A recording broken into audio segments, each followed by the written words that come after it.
প্রথমেই তোমাদের কাছে আমি অনেক অনেক অনেক সরি চেয়ে নিচ্ছি, কারণ আমি জানি যে অনেক দিন পর আবার তোমাদের সাথে আমি একটা মিনি ব্লগ শেয়ার করছি।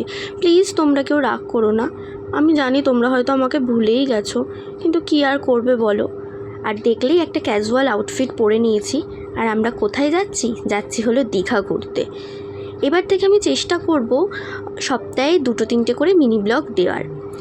আমরা বেরিয়ে পড়েছি, তখন প্রায় বাজে রাত্রি 12টা মতো। তো দেখতে থাকো মিনি ব্লগটা। এখন বাজে 2:26 আর আমরা এখন অন দ্য ওয়ে।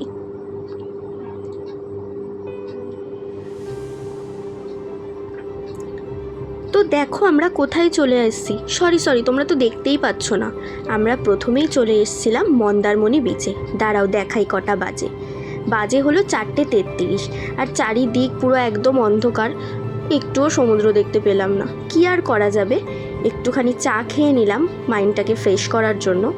দেন আমরা তারপর চলে এসেছিলাম তাজপুর বিচে। আর এখন দেখো সবে ভোর হচ্ছে, কিন্তু আমরা সানরাইজ দেখতে পারিনি, একটু মেঘলা ছিল ওয়েদারটা, কিন্তু ভীষণ ভালো।